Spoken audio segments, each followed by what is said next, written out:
Bienvenidos sean todos. Hoy vamos a hablar acerca de la democracia y la democracia en México. Pero antes que todo, tenemos que irnos con los fundamentos históricos. Nos vamos a situar en 1988, cuando un grupo disidente del PRI le desafió y compitió de igual a igual. Las crónicas de la época dijeron que la corriente democrática, luego PRD, había ganado. Se habló de un fraude, lo cual para el PRI era costumbre. Pero ahora fue necesario la abrumadora mayoría para llegar a Los Pinos. Salinas de Gortari asumió la presidencia aquel diciembre con una media Cámara de Diputados vacía, algo que jamás se había visto. El poder presidencial diluido, desde el mismo comienzo del sexenio, debía leerse como el síntoma de algo más profundo, la erosión del régimen de un partido hegemónico. Aquel autoritarismo benigno del PRI ya no alcanzaba con la legitimidad originaria de la revolución. Dicha legitimidad ahora debía nacer del voto de una elección libre y justa. Técnicamente fue en ese entonces cuando comenzó la transición democrática mexicana. En los noventas fue aprobada la legislación que creó el Instituto Federal Electoral, lo que hoy conocemos como el INE. A continuación, mi compañero César les va a hablar un poco más acerca de las ideologías de los partidos políticos. Ok, entre las diversas ideologías de los partidos políticos, entre los 7 partidos existentes, el PAN, PRI, PRD, PT, el Verde, Movimiento Ciudadano y Morena, primero hablaremos del partido que es de derecha, el PAN, aunque en sus documentos básicos no lo explique como tal, se sustenta más que nada en el individualismo. Después hablaremos del PRI, en sus documentos se decreta como heredero de la Revolución Mexicana, es de pensamiento ideológico socialdemócrata que asume la democracia social en el liberalismo igualitario. Eh, También hablaremos del Partido Verde, que no tiene una ideología como tal sustentada, pero se conocen sus causas ambientalistas. Y también hablaremos del Partido Morena. En sus documentos básicos no expresa una tendencia ideológica explícita, pero el presidente ha definido su ideología como de izquierda. El PRD y el PT desde siempre han sido una tendencia ideológica de izquierda. El Movimiento Ciudadano es que en su pasado se denominó Convergencia. De acuerdo a su sitio web, en sus documentos básicos, se autodefine como socialdemócrata, que con tendencia progresista, que acepta el sistema de libre mercado como mejor forma de organizar. La política en México regresa a la lucha ideológica. Sin embargo, algunos de sus partidos políticos siguen en la definición, o al menos sin la clarificación expresa de su tendencia ideológica. Y a continuación, mi compañero Jonathan les hablará un poco sobre de qué manera impacta la estructura y funcionamiento del proceso electoral mexicano en el respeto a los derechos humanos y la búsqueda de la justicia social en la práctica de la democracia. Ok, esta parte afecta en su mayor parte porque principalmente se supone que actualmente nuestra forma de escoger a nuestros gobernantes es de una manera que sea por la mayoría de votos, que cada quien exprese su voto por lo que cree, ya que cada partido expresa su ideología y cada quien decide por quién votar. Entonces, se supone que es algo más justo, pero en realidad en la actualidad en México hay mucha corrupción y es posible que normalmente el partido que se escoge resulte que no cumple lo que dice o simplemente no sea lo prometido. También les hablaré de eh, la comparativa de la democracia en México con otro país. Por ejemplo, en este caso compararemos a México con Francia. ¿Por qué con Francia? Porque Francia tiene uno de los mejores formas para escoger a sus gobernantes, que es el balotaje, que es un presidencialismo con partidos múltiples y fragmentación, cual se hace una doble vuelta, cuál es la manera más efectiva para construir consensos. Con esto se forma un partido más fuerte en el cual no se va a ganar con la mayoría de votos, sino el que consiga la mitad de los votos es el que va a ser el representante y con esto se eliminan cualquier debilidad que haya en los partidos, en el gobierno, y de esto se elimina también en parte la corrupción. Y los sesgos más significativos que encontramos al encontrar la información fue cómo el gobierno en otros países comparado con el de México y cómo especialmente se veía, cómo afectaba las ideologías de cada partido. Y para terminar, en conclusión, vamos a responderlos por forma de México, las cuales va a contestar mi compañero César. ¿De qué manera nosotros como ciudadanos podemos transformar esa conceptualización y esa materialización para que construya una sociedad más justa?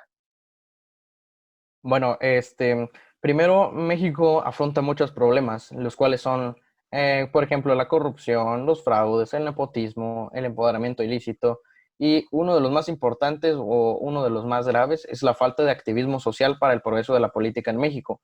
Esto lo que genera es que nosotros como sociedad no veamos en conjunto un bien común para todos. A veces pensamos tanto en nosotros mismos o solo en nuestras familias que no nos damos un abasto en cómo pensar como una sociedad igual, y por eso es que a veces no se pueden tomar bien las decisiones de manera plural en nuestro país.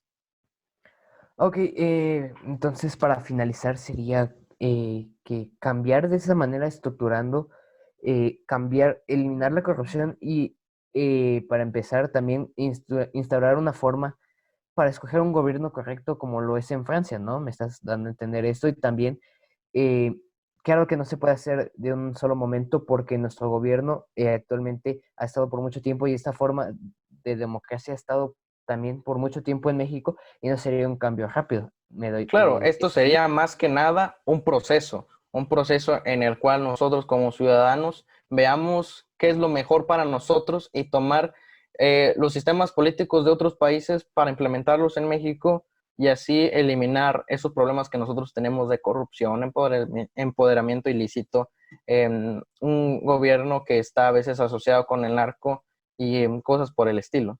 Es más que nada ese un objetivo que debe cumplir el gobierno de nuestro país.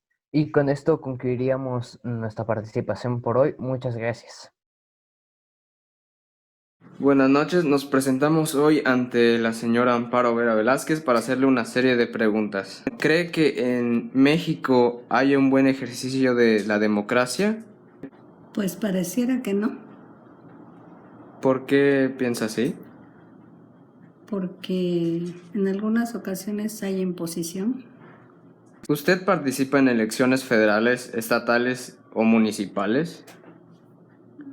Para ir a votar nada más, ¿Pertenece o ha pertenecido a algún partido político? no. ¿Usted qué propondría para poder mejorar el sistema político mexicano? Pues se podría proponer que haya honestidad, que las personas que estén al frente de los compromisos que adquieran realmente cumplan con lo que ofrecen, para que se haga con hechos, ¿sí? No solo con palabras. Buenas noches, hoy vamos a hacerle una entrevista a la profesora Verónica Amparo Vera Velázquez del Tecnológico de Monterrey, Campus Puebla. ¿Cree que hay un buen ejercicio de la democracia en México? ¿Sí o no? ¿Y por qué? Creo que no hay un buen ejercicio de la democracia en México, y no solo por la cuestión de gobierno, sino inclusive por cuestión de nuestra formación ciudadana. Nosotros mismos muchas veces nos dejamos influenciar por quién vas a votar, porque hoy no quiero ya votar porque me da flojera o siempre pasa lo mismo. Entonces, yo creo que también por la conciencia ciudadana no hay un buen ejercicio de la democracia. No hacemos valer nuestro voto, no hacemos valer nuestra voz, aunque pues finalmente sí estamos en un sistema democrático. ¿Usted participa en elecciones federales, estatales o municipales? O sea, participo como ciudadano votando, sí, pero no participo como la persona que se postula para un puesto y que voten por ella. Ok. ¿Pertenece o ha pertenecido a algún partido político? No he pertenecido a ningún partido político y también es lo que te comento, que justamente nuestro ejercicio democrático, como nos hacen pensar que todos los políticos son corruptos, que el pertenecer a un partido pues ya es formar parte de esa corrupción, entonces nos hacen ver como que no es bueno esa participación. Nosotros normalmente no estamos afiliados a un partido, no estamos acostumbrados a afiliarnos a un partido, ni siquiera conocemos las filosofías de cada partido. Ok. Y por último, ¿usted qué propondría para poder mejorar el sistema político mexicano? Yo creo que nos hace falta una formación ciudadana, pero desde pequeñitos. Es decir, yo recuerdo que una vez platiqué con una persona que era político, que era principalmente empresario y luego se hizo político, y dijo, bueno, finalmente cuando yo era empresario, pues tenía una imagen muy buena. Cuando decide incorporarme a la política, pues automáticamente tú eres corrupto. Pero pues es muy fácil estar criticando a los políticos, pero no le entras al ruedo, porque en el momento en el que tú le entras al ruedo, pues ya te vuelves parte de esa corrupción, entre comillas.